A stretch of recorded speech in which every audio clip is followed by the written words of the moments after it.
Hi, ladies and gentlemen. My name is Al Womble, and thank you for joining New Frontier Action for another wonderful town hall. Be sure you look us up at newfrontieraction.com or check us out on Facebook. And I'm really excited because tonight I get to introduce and talk to a man who's done so much here in the state of Iowa. Not only has he done tremendous things in Iowa City, but he's leading some new efforts that I want to talk to him about tonight when it comes to police reform and the Truth and Reconciliation Commission. So before I go on too long, please let me introduce to you the man voted most handsome mayor in the state of Iowa, Mayor Bruce Teague. Mayor, thank you for joining us. Super happy to be here. Thank Yeah, you for the invite. Absolutely, absolutely. So today we're going to talk about, like I said, the Truth and Reconciliation Commission, some of the different things that you guys are working on as far as police reform there in Iowa City. So first, I want to ask you, with the Truth and Reconciliation Commission that you guys have developed, how was that, first developed, and how have you selected the different members who are a part of that particular commission? Well, we know about George Floyd and how the city, our city, really came together to talk about systemic racism and how to end it. And so our council got together, and there was definitely community coming forth and making some demands for change. And our council came together, and we instituted a 17-point where we were going to really dive into making a change in our city. And one of the things was the development of a Truth and Reconciliation Commission, which in December that commission was appointed, and they've been doing work ever since then. There's a lot happening within the Truth and Reconciliation Commission, a lot of things that they want to be that they're going to be doing. One is really spelling out how they're going to spend $1 million, which council had allocated for them to really do some work when it comes down to systemic racism and creation of programs, or you can do some art with it. And so looking forward to hearing their budget here soon. Awesome, awesome. And so when it comes to the different members, you have, what kind of mix do you have on the council there? You know, quite interesting enough, we typically our commissioners have to be in Iowa City, Iowa City resident, but we expounded and allowed people that live in Johnson County to also be a part of it, should we feel that that was the most appropriate thing to do. So most of the commissioners are from Iowa City, and ironically, I believe it's a commission of 9, and all but one that I'm aware of identify as a BIPOC individual. So it's a very rare opportunity where we see majority BIPOC individuals serving in any capacity of the city at this current time. That is very excellent to hear. Now, Iowa City is the home of the University of Iowa and University of Iowa hospitals, two very large entities. How have they interacted with, or what have they done as far as being a part of that commission, or lending a voice to that commission? So when you talk about Iowa City, you also talk about the University of Iowa, because we're intertwined. No matter how much we no matter how much we identify how different we are when it comes down to the operations, because certainly the city of Iowa City does not operate or have any reign over what the University of Iowa does, but we really do work in close collaboration. So certainly the University of Iowa is well aware of this Truth and Reconciliation Commission. There's always youth and university affiliates that are a part of the commission in some way or another, either they're faculty or student. There are some that are faculty and students a part of the commission, but I really believe that throughout all of this, the university is also looking at their operations and I understand that we'll be getting some recommendations about even their police force. There will be 3 recommendations that will be coming forth, and they'll be making a decision on which one that they want for their University of Iowa enforcement. So I think we're all looking at it within our own umbrellas, but also we realize that whatever their decisions are for their law enforcement also does impact our law enforcement, because whatever they decide, we may have to adjust our operations to support their needs.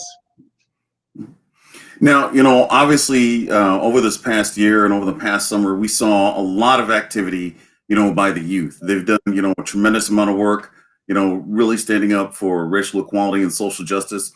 How has the Truth and Reconciliation kind of interacted with the youth? And, what sorts of input are they giving on the commission itself? I believe that the energy of the youth is very powerful. I always have, from the beginning, really thanked the youth that have come forth to really pressure the city to say, we want change and we want it now. And we would not be where we are today without that energy and that pressure. And with that, what I've always admonished about them is that their ideas, they do present ideas, but they also are continuing even today. We're, I don't even know, 8 months in after the death of George Floyd and some of the things that we've done, and they're still present and they're making their voice heard. One of the things that is happening is, trying to figure out on the Truth and Reconciliation, the vibe, how do they vibe together, and how do they really come together to figure out what they want to do collectively as a commission, and also some of the things that have been tasked by the city council. I think they're really getting their vibe, trying to figure it out, and so I'm optimistic that we'll get to a place where they're just, off to the races. Certainly the voices, the young voices are present, as well as some of the other people within our community are really reaching out, not only to that commission, but also to council, to make sure that we're staying on task with Black Lives Matter, with the end to systemic racism. And I'm so happy that Iowa City is, like, our commissioners, as well as our counselors, are really, really dedicated to authentic and real change. That is excellent to hear. Just to remind folks, once again, this is New Frontier Action. Check us out at newfrontieraction.com, or check us out on our Facebook page. That way you get to see beautiful people like Mayor Bruce Teague and my giant pumpkin-like head. So you pay attention to that. Ask that I'd have is, we also talk about, there are many different aspects to people's lives. There's school, there's local government. I'm also wondering about local businesses. Have they interacted with the Truth and Reconciliation Commission? Are they going to be part of the different, because I know we talked about, gathering different stories from people about things that happened. What sorts of interactions do you find there between the commission and, your local businesses? Well, you're talking about some of the fact finding and the truth telling.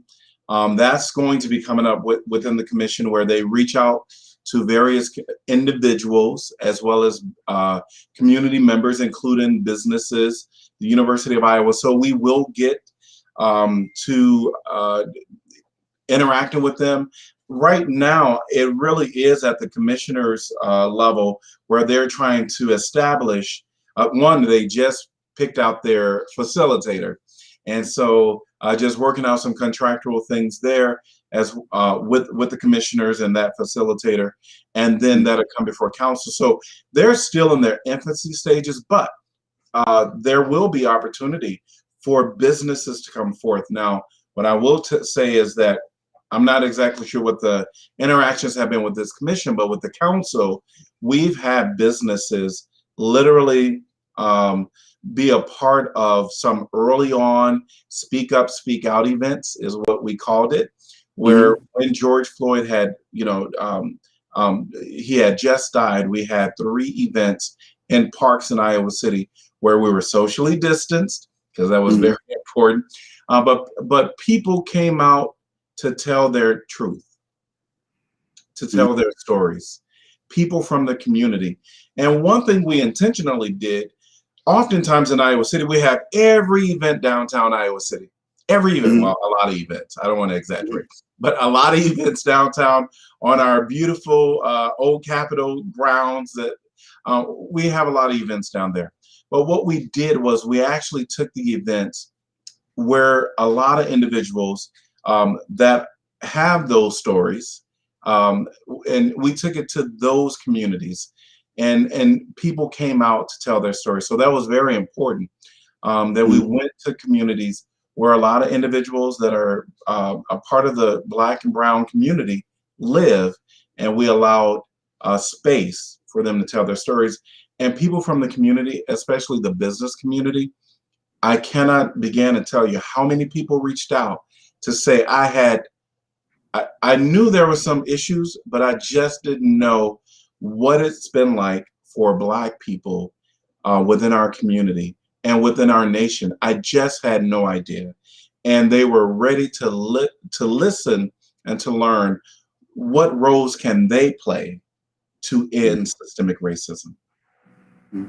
Well, hopefully that's going to see, a change because when we talk about systemic racism, there are that this commission can address, education being, a big one that people face every single day. Um, local government. Do I have a voice on the council? Is that being reflected by the actions of the council? Yes. And then also within the business community itself. How is this possibly going to change, hiring practices? How is this possibly going to change, messaging? And have you seen since, you guys have gathered some of those stories so far, have you identified any changes that have, come about that have been productive in that area? Absolutely. One of the most recent changes is it used to be called the University of Iowa Credit Union, the Credit Hmm. Union Bank. It's now Hmm. called Green State Bank. They actually have, I'll call it because I don't have the terminology up before me, but they have funding available to to really focus in on the BIPOC community. Um, and as we know that many people within that are Black, I'll talk about Black people for a minute. Um, Hmm. Sometimes their credit score may not be right, and they try to go get a loan, and they have some barriers there. Or people have taken advantage of not only Black people, but when you go to get a mortgage, your interest rate is higher than someone else that may even have the same credit score as you, or you're denied for whatever the reasons are. Some valid, right? When we're living in a world that you have a FICO score and all that other stuff, but sometimes those are not fully reflective of the person's ability to really acquire that loan that they're seeking. And Hmm. so University of Green State um, has this new program, which I'm very excited about. I have to call and learn more about it. But they really do have, from what I'm seeing, this is one example of a business that is trying their best to reach out to those often denied within the banking world. Hmm. Of course, there's others. Community Foundation, um, the Johnson County Community Foundation, they've opened up some of their grant funding. They had a round where they oversaw money that was for the BIPOC community, and we're seeing that happening throughout our city, where there people are really having these conversations about what is equity versus equality, but how can they be equitable in how they give out some of their funds. And so I am really, honestly, Iowa City is a great place to live, especially when it comes down to the business community taking just a pause, and they heard us this summer. I'm Hmm. Black, so I said they heard us this Hmm. summer, and they are really responding to trying to learn, because it's still a learning process, trying to do whatever they can to learn, and to also to respond appropriately with equitable things within our community for those that really need it. Excellent. Now, what is your hope? You helped put this together. What is your final hope for this Truth and Reconciliation Commission, and how that is going to affect local government right there in Iowa City? Honestly, I believe that the hope is for people to feel free to come and tell their story safely. For all of us that are a part of that are that the entire community actually listen to the truths that are coming forth, and for us to respond honestly in ways that might be a little uncomfortable, might be a little what some might call extreme. But in order for us to really get to the reconciliation and to the healing that needs to be done, we have to go through this truth telling. We have to go through the stories. One of the things that so we're talking about truth and reconciliation, but there are some more things I want to talk about that the City Council has done. One is we have a new holiday in our community. Juneteenth is now a new holiday for the city of Iowa City. That's huge. Oh, That is huge. I mean, not to say that we're patting ourselves on the back because that's a holiday, but that is a huge step in the commitment that our city looked at some of our values and wanted to acknowledge that Juneteenth is pivotal in our country's mhm. history and is pivotal in the statement that we want to make here within our community to recognize it as a holiday. I'm super proud of that. That's excellent. That's excellent. I'd also hope that, when, because I've been a part of certain commissions before, we make recommendations and then we hand that over to city government. And, when it comes to what recommendations that commission has, how do you feel that city government is going to respond to that? Because you have a pretty favorable city government there in Iowa City, but I'd love to be able to see the Truth and Reconciliation Commission come to you with suggestions, and the city said, "Yep, we've got to do these things." And that is now that's my hope, is that we have these collective bodies, collective voices that are really majority from the BIPOC community. And so they have lived experience themselves, potentially, some may not, but they have lived experience themselves. And they also know people that have experiences of going through a racist either a program that has systemic racism in it, or someone that have been overtly racist towards them. So I'm hopeful that this commission work, just like you mentioned, they'll hand us over their all of their work and say, council, these are our recommendations, because council has to approve some things, because we have to approve some things, and that's my real hope, is that these collective minds, which there's some variant ideas and thought processes, where I know they'll come together and figure out how can they best work through some of those to Mhm. come to an agreement on what they believe is the best situation for our city, and submit that to council. And my hope is that council just says, absolutely, we're 100% on board, fully committed. And that is my hope. Well, that sounds excellent. I look forward to that day, and I'd love to be in Iowa City when that day comes around, and just kind of either join by Zoom or sit in the city council and watch that day happen. I'm Yes. excited to talk to you about another question or another program that you guys have got going.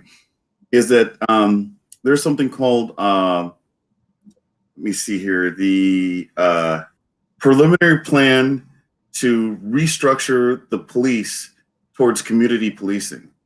And now that is a mouthful. It Um, is a mouthful. but I want you to talk a little bit, once again about how that developed, and what are some of your thought processes as far as how this needs to proceed. So George Floyd died at the hand of a police officer.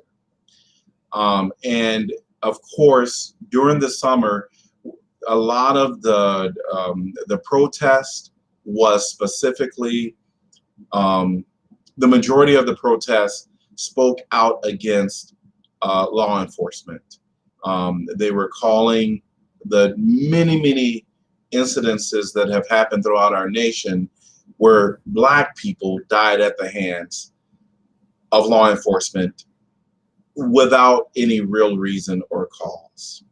And so that's what, the anger and the frustration, and I was out there as well, very Mhm. upset, and letting my voice be heard that this is not okay, and we want change, and we want change now.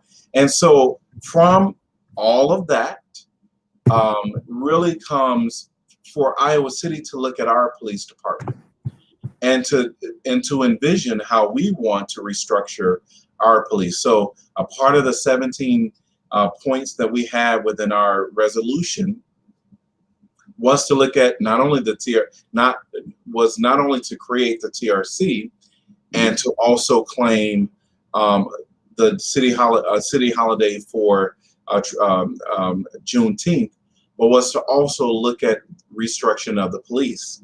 So council tasked our city manager's office to really come forth with some recommendations to the council on how we can move forward with that. Now, there had been various things that led up to that report. We had some socially distanced community opportunities for people to come together and talk about how they envision, the police. And we had some great, hard conversations by community members, but they came to these and listening sessions is what we call them.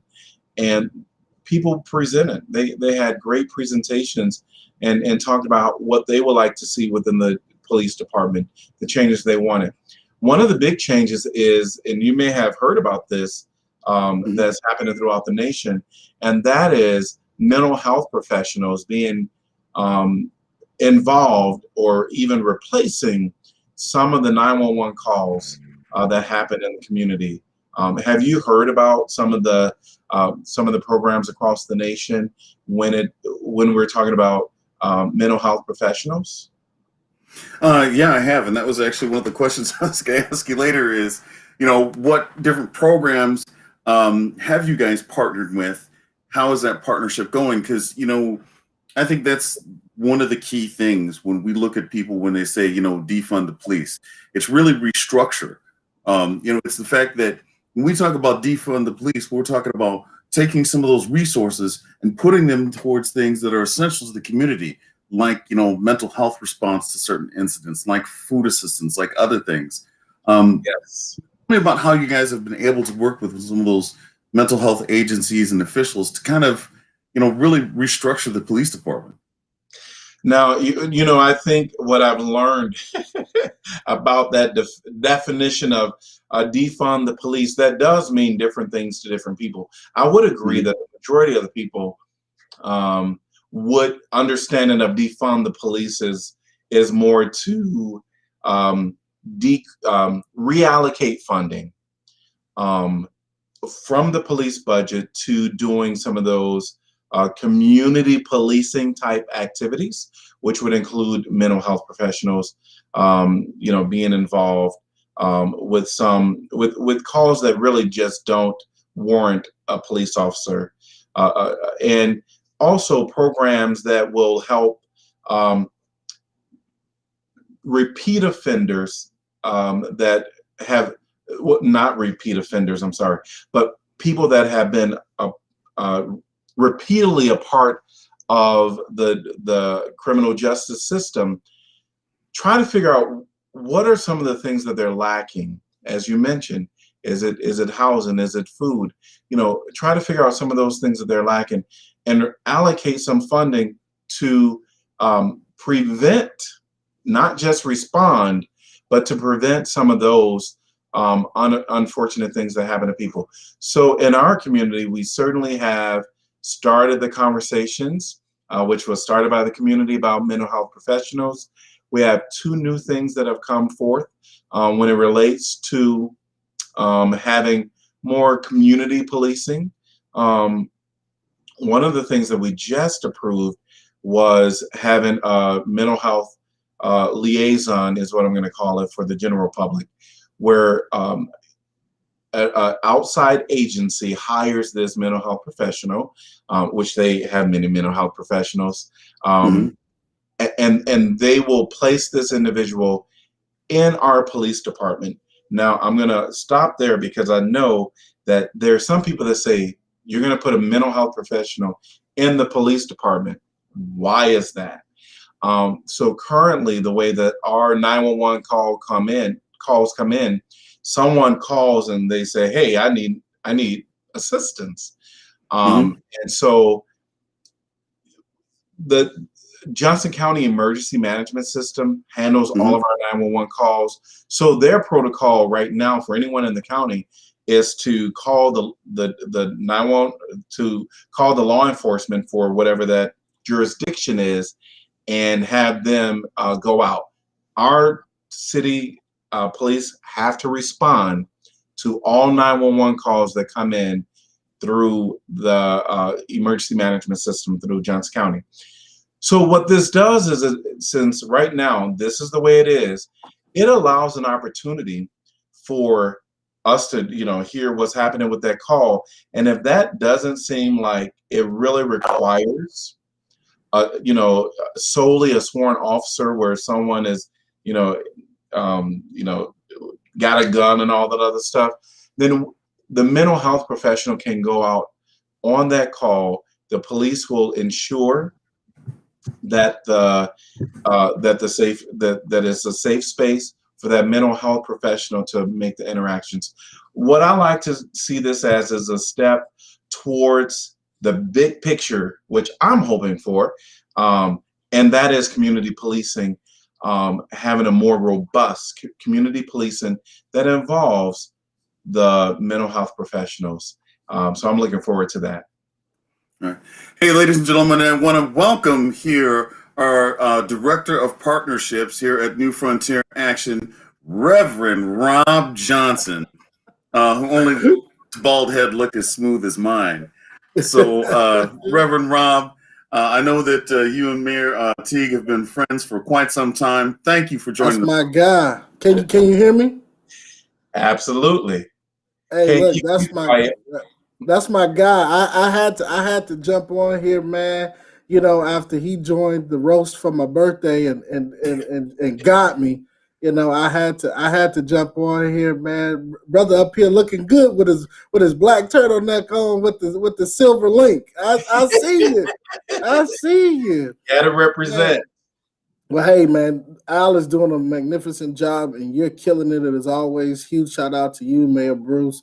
I wanted to just jump in real quick because I love that segment on the community policing, and just remind everybody that you're on the ballot in November, and that our team will be coming down to Iowa City to help you. We know that it's COVID. We know we will take all precautions, but we will do it the same way we did during the presidential election, and we will hit the streets with you, and we will be walking the streets with you, and that we got your back.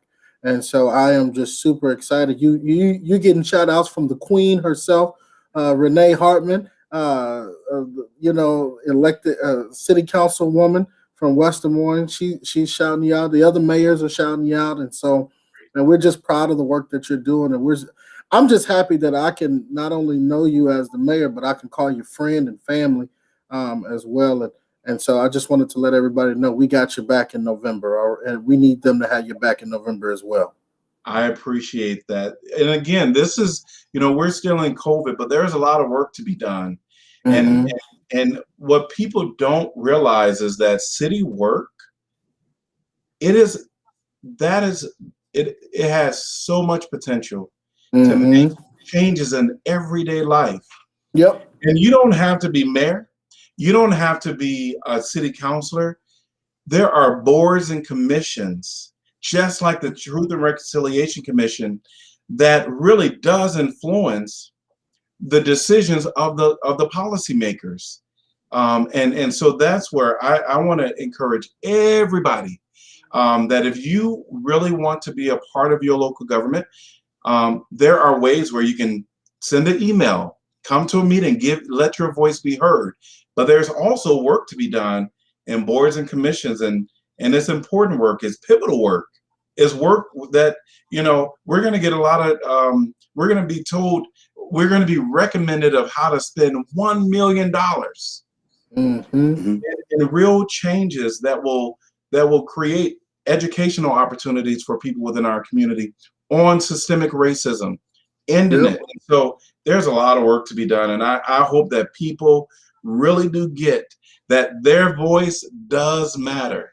It really does. And you can share your voice loud like Reverend Rob Johnson and Al in various ways. Well, hey, I'm gonna hop off. I'm gonna let y'all two finish it up, but I couldn't just sit back and you my man 50 grand, and I had to jump in and say hello and just let everybody know. So hey, salute to you, salute to the good Al Womble, and I'll see y'all soon. Take care. Good seeing you. Thank you for joining us, Reverend Rob. It's always a pleasure. Always a pleasure. You know, I remember this past summer, you know, us walking through certain parts of the community and you out talking with people, you know, shaking hands, letting them know about the Juneteenth event, Juneteenth event that was coming up. And I also remember you out there not only just talking to some of those folks in the community, but also dancing on one woman's driveway with her that day. So when people talk about, you know, local government being involved, you know, Mayor Teague, you are definitely involved, and I love to see that. I mean, how can you be there and you hear some house music and you're from Chicago and not get down with it? Yeah, I mean, come on now.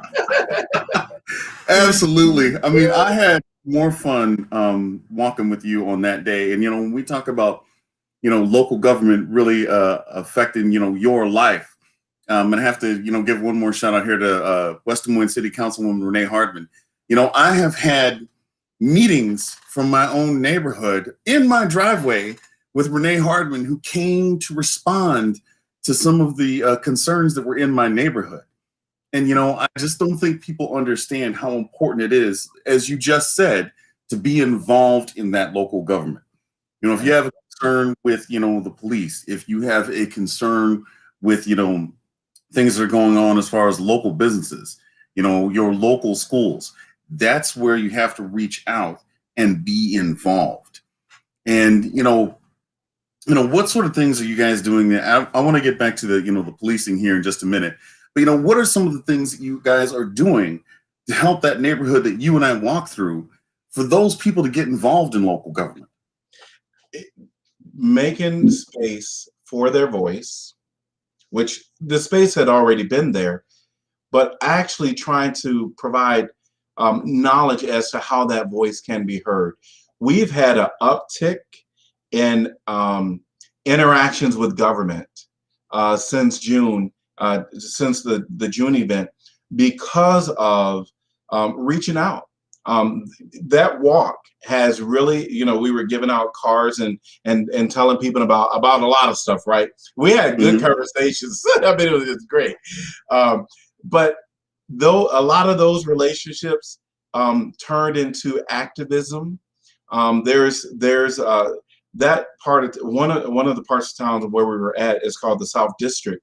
And we have Angie Jordan that is doing a lot of great things as the board chair of the South District Neighborhood Association. And they are doing some, I mean, their work continues. They're talking about creating more businesses and women businesses, because that's important, more BIPOC businesses. And it is phenomenal what has happened within our community just in the most recent months. I think COVID has allowed people to, you know, some time to think about, like, how could I contribute, you know, and allow people to have a little time to contribute. And Zoom has really presented an opportunity for people to get engaged. And so we're just seeing a lot more involvement from people that are really affected by some of the policies that have been in place within our community when it comes down to the suppression of Black and brown folks. Yeah, I just, I try with Reverend Rob and with many others to try to get out there in the community and really encourage people to be involved. But, I love people like, yourself and Ray Hardman and other leaders, who get out there and actually do it. But I did want to, I'm sorry, go ahead. No. Well, I think you knew my energy was great when I go to door knocking. I'm ready to go. You got to really tell me it's time to go, Mayor. I think we did that night. I think we were like, "Hey, I'm hungry, man." I'll go to 9 or 10 o'clock. I'll go to 9 or 10 o'clock. People be coming to the door sleepy-eyed in their night clothes. No, that was a good time. But I was going to ask you, when you talk about this police reform that you were doing, there's a lot of components to it that sound great. How has the Iowa City Police Department responded to some of these proposed changes and actions and things that you guys are doing? I think there's been some transitions for our police department. So certainly we had the events where I'm going to say some voices in the community was saying, away with the police. We don't want police. And I think that's where the council was in a position where we really needed to just be silent and listen to all of the voices of our community. And I think during that time, of course, I know that our police officers were listening, and they were trying to be objective and just listen. But I know that it was a little challenging because there are some officers that say, "Hey, I work my butt off," and so, to do right by all people. And I think a part of the truth of people telling their stories is sometimes we're not even aware of some of the things that the system of policing has in place that makes Black and brown folks feel a certain way. Mm-hmm. And so I think once people got beyond just some of their hurt or whatever, they began to listen to those stories. Now we're at the point of, the police, this came from the city manager's office. And believe it or not, even prior to that, the police were coming out and saying, these changes we want. We've been talking about some of these changes. We don't want to go to a place where we know our presence causes a problem with the individual that's in a mental crisis. We shouldn't be responding to that. So, council, we welcome you all to figure this out because we shouldn't respond to that. There's other things when we're talking about court orders and taking people, dragging them in a way, into the for treatment at a mental health facility. Mm-hmm. Those are things they don't need to be a part of. And so, a lot of the changes that have been proposed, some fashion or another, these have been conversations within the police department, not all, but some of the changes that they even question themselves. Why do we need to do this? And when you're talking about the disproportionate interactions, that's something that we definitely have to look at. Iowa City has been looking at it for many years because we have a report that we hire an outside contractor to come in and look at all of the stops, look at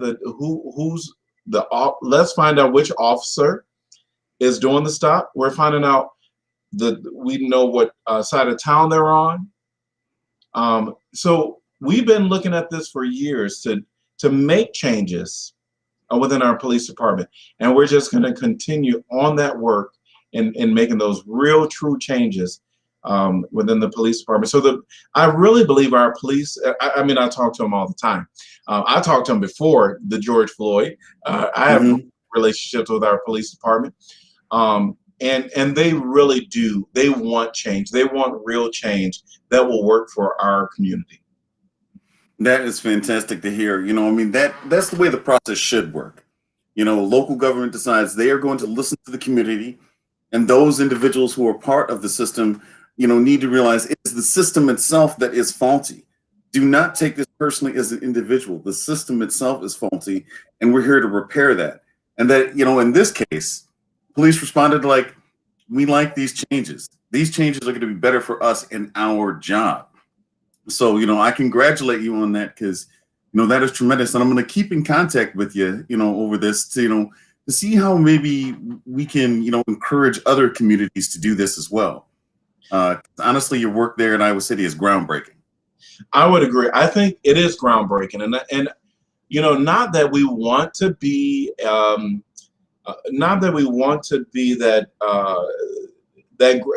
that pivotal moment for a lot of people in our community, because I just hope they get it.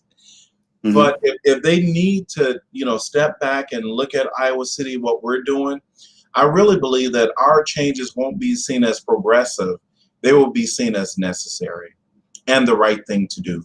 And that's where I'm really hopeful when it comes down to other communities looking at us and seeing what we're doing. I'm very proud of Iowa City. I love Iowa City. I've been here 28 years.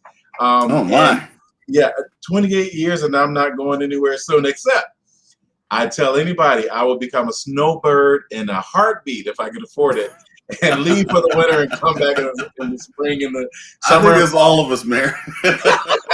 I mean, right now, when I take a look, at some of the places down in Florida and other spots, I'm like, why, dear God, am I in a place where it is almost negative 30 degrees? I know. Country south of here that we can get to that isn't going to be this bad. Yes. Sound like we both could use a little mind help here. Oh my goodness. Yeah, self-care, I'm telling you, it is real. Yes. And I love what you talked about there. What we're seeing here, this change, it's not left, it's not right, it's forward. It is the necessary and the right thing to do. And I only hope, that the work that you guys have done there in Iowa City is able to be duplicated throughout the state of Iowa. And sorry, go ahead, Mayor. I apologize. No. I'm agreeing with you. I think we're seeing some things coming through legislation now, where where defunding the police or decreasing your police budget wouldn't be allowed. It wouldn't be allowed. And so some of the questions that I have, related to that, is you really need to know first what is in each individual police budget, because all police budgets are not the same. Here in Iowa City, as we were beginning our conversations, it became very apparent that our animal shelter, that budget is embedded under the police umbrella budget. Now, if we wanted to remove, because I believe that shouldn't be in the police budget, potentially, right? But if we wanted to move that out, then that will be seen as into a different, maybe a department of itself. Then that will be seen as decreasing the police budget. So that's happening at the state right now. And regardless of what people think about police and defunding and all that other stuff, my argument there is that's taking away local control. One size don't fit all. And so if I decrease my police budget, how do you know that wasn't a program that ended? How do you know? So that's where local control, this is just one example of local control. We need that as a community. No, I absolutely agree. There's another mayor just to the north of you in Waterloo who also, he and I have had discussions about, local control and the state attempting to affect it. But I just want to remind folks once again, this is New Frontier Action. Check us out at our website, newfrontieraction.com, and on Facebook, as well as Instagram and Twitter. But, you know, Mayor Teague, I want to thank you so much for joining us tonight. Obviously, this is a conversation, you know, that we could revisit again and again, and I certainly hope to, you know, as we move on throughout the year, come back and discuss some of these topics, see how it's progressed. And, you know, I look forward to visiting with you again. But before we go, do you have any, you know, closing statements that you'd like to share with us about some of the things you guys are doing in Iowa City, or about local government itself? Well, I want to say Happy Black History Month. So there's definitely a lot of programs happening here in Iowa City, but across the nation. And so as we're in this last week of Black History Month, I encourage people to do whatever they can to be a participant in something virtually. Most things are virtual. And I also want to say thank you to you, Al, for allowing me to come here today, and for New Frontier Action for allowing me this opportunity to talk about something that is really important and within our entire state, but also for our nation. Thank you so much. Thank you very much, sir. And ladies and gentlemen, remember, you know, if you love programs like this, with us talking with Mayor Bruce Teague, please make sure that you support us at newfrontieraction.com. You know, we are trying to make sure that we get out throughout the entire state to work on those things which are important to our community. And as you know, Mayor Bruce Teague talked about, it's not left, it's not right, it's forward. It's working on those things that are necessary because they're right. So please make sure that you donate to newfrontieraction.com so that we can keep this up. So thank you, everybody, for joining us tonight. I really appreciate you being here to see me, the Shrek of the organization with my giant pumpkin-like head, and our beautiful mayor, Mayor Teague. I hope to see you all again next time, and have a great night.